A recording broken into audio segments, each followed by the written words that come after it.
শায়েখ আহমদুল্লাহ বৃষ্টির জন্য ইস্তিসকার নামাজ পড়লেন।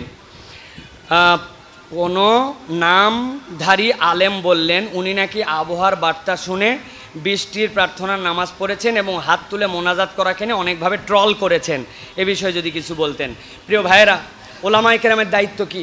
ওলামায়ে কেরামের দায়িত্ব হচ্ছে সমাজকে সচেতন করা, মানুষকে সচেতন করা। শায়েখ আহমদুল্লাহ উনি বৃষ্টির জন্য নামাজ পড়ছে, সালাতুল ইস্তিসকা, কিন্তু সেই আহমদুল্লাহ সাহেবই অসংখ্য দিন বক্তব্যের মধ্যে বলেছে যে ফরজ নামাজের পরে কেন, ফরজ নামাজের পরে এমনকি সুন্নত নফল কোন নামাজের পরেই হাত তুলে দোয়া করা, সম্মিলিত দোয়া করা, হাত তোলা জায়েজ নয়, এটা বেদাত বেদাত বলছে।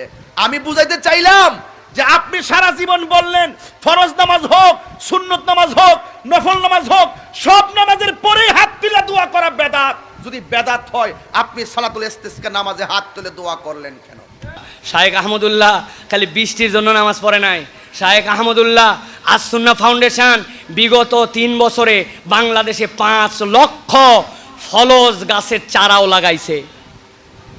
কারা লাগাইছে খোঁজ নিয়ে দেখেন। বাংলাদেশে যারা চারা লাগায় তাদের সাথে শায়েখ আহমদুল্লাহর কাজের পার্থক্য আছে।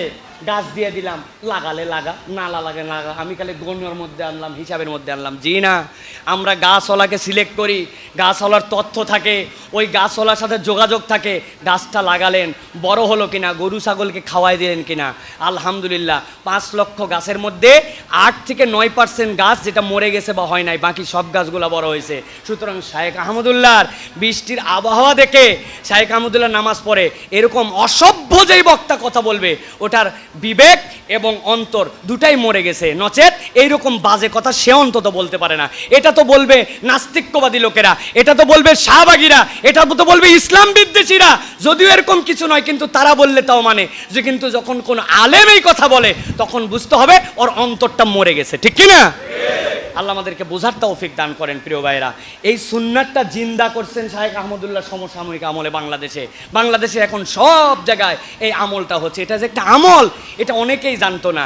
দুনিয়ায় 70 বছরে বহু নামাজ পড়ছে, সালাতুল ইস্তিসকার নামাজ জীবনে পড়ে নাই, কিন্তু নতুন করে এটা আমরা পড়তেছি, আল্লাহর কাছে তওবা করতেছি, আল্লাহর কাছে কল্যাণের দোয়া করতেছি। এত মানুষের কল্যাণের দোয়া আল্লাহ ব্যর্থ করবেন না। অন্তত আমাদের আমল নামার মধ্যে একটা সুন্নত জিন্দা করার ইবাদত আল্লাহ রাব্বুল আমিন কবুল করবেন ইনশাআল্লাহ। প্রিয় ভাইরা, আর যারা এরকম কথা বলেন আল্লাহ তাদেরকে বোঝার তৌফিক দান করেন, বলেন আল্লাহুম্মা আমিন।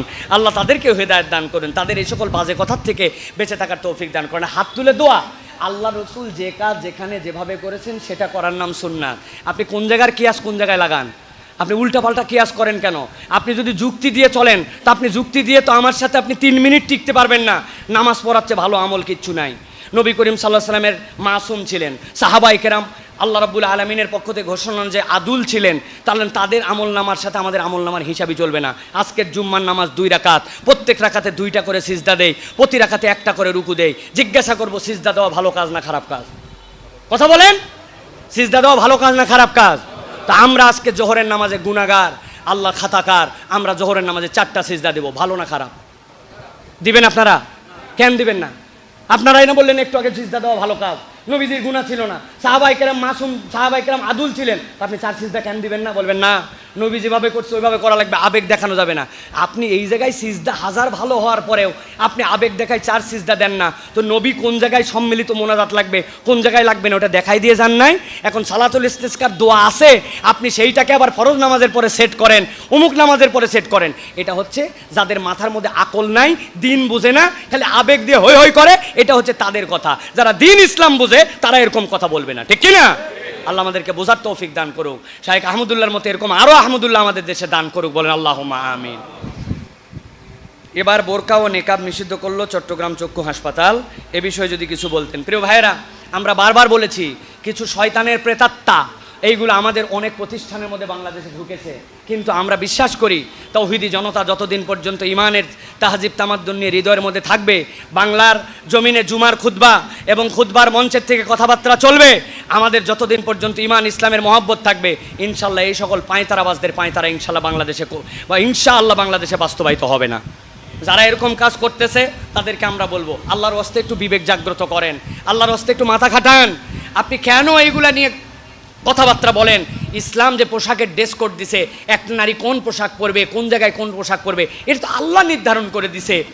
আল্লাহর নির্ধারিত বিধানের উপরে আপনি আপনার ইনস্টিটিউটের বিধানকে কেমন করে চাপাই দিতে চান, এটা তো আপনার জন্য বাস্তবতা নয়। আমি আমার একটা ছোট্ট অভিজ্ঞতা বলি।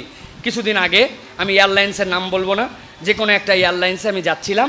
আলহামদুলিল্লাহ এয়ারপোর্টের অধিকাংশ মানুষ আমাদেরকে অনেক সম্মান করে, অনেক একদম ভিভিআইপি মর্যাদাতে আমাদেরকে নিয়ে যায়। ওই দিন দেখলাম এক তেরা আমাকে বলতেছে টুপি খুলেন, চেক করবে, টুপি খুলেন। আমি বললাম মানে? টুপি খুলবো মানে? তোমার হাতের মধ্যে মেটাল ডিরেক্টর আছে, তুমি তোমার হাতের পকেটের যা কিছু বের করতে বলে বলছি টুপি খুলবো মানে? আমি ডাইরেক্ট বলছি, আমার যদি টুপি খুলতে হয় তাহলে কিন্তু আমার পায়জামাও খুলে তোমার সামনে যাব আমি। তো পাশের থেকে একজন বলছে, হুজুর আপনি এরকম কথা বলতেছেন, আপনি এরকম কথা বললে কেন? আমি বললাম, ভাই কথাটা শুনতে খারাপ, কিন্তু বাস্তবতা হচ্ছে এই টুপি আমার পোশাক, পায়জামাও আমার পোশাক, জুব্বাও আমার পোশাক। আমার জুব্বা যদি খোলার নিয়ম হয় আমি টুপিও খুলবো, তা আপনি আমার টুপি খালি খুলতে বলেন কেন? আপনার কি ধারণা টুপির ভিতর কি আছে সেটা মেটাল ডিটেক্টরে ধরে না? টুপি খুলতে বলে কেন? টুপি খুলতে বলা মানে ওর অন্তরের মধ্যে সমস্যা। নাম তার বুকের দিকে তাকায় দেখি, হ্যাঁ যা ধারণা করছিলাম তাই। এখন সব জায়গায় নাম দিয়ে এটা হয় না। কতক জায়গায় এরকম প্রেতাত্মারা ঢুকেছে, বোরকা তাদের কাছে খারাপ লাগে, নিকাব তাদের কাছে খারাপ লাগে। মুসলমানের দেশে, মুসলমানের প্রতিষ্ঠানে, মুসলমানের ইনস্টিটিউটে মুসলমানের কন্যারা কোন ড্রেস পরে যাবে ওটা স্কুল নির্ধারণ করবে না, আমার আল্লাহর নির্ধারিত দেশে তারা পোশাক পরে যাবে, ঠিক কিনা? তুমি বোরকার কালার বলে দিতে পারো, কিন্তু বোরকা পরবে কি পরবে না এটা বলতে পারো না। আমি চট্টগ্রামের এই প্রতিষ্ঠানকে সাবধান করে বলে দিতে চাই, দ্রুত তওবা করে ইস্তেহার দিয়ে, প্রজ্ঞাপন দিয়ে আপনাদের কথা প্রত্যাহার করেন, নচেত আপনাদের বিপক্ষে কিভাবে অবস্থান নিতে হয় পুরা দেশবাসীকে আপনার প্রতিষ্ঠানের সামনে দাঁড় করাবো। সিদ্ধান্ত প্রত্যাহার করার আগ পর্যন্ত আপনার প্রতিষ্ঠানের তালা খুলতে পারবেন না। আপনারা অনেক সোজা আঙ্গুল দেখছেন, বাঁকা আঙ্গুল দেখেন না। আমাদের সময় আসতেছে সামনে কিছু বাঁকা আঙ্গুল দেখানো। আল্লাহ আমাদেরকে বোঝার তৌফিক দান করে, বল আল্লাহুম্মা আমিন।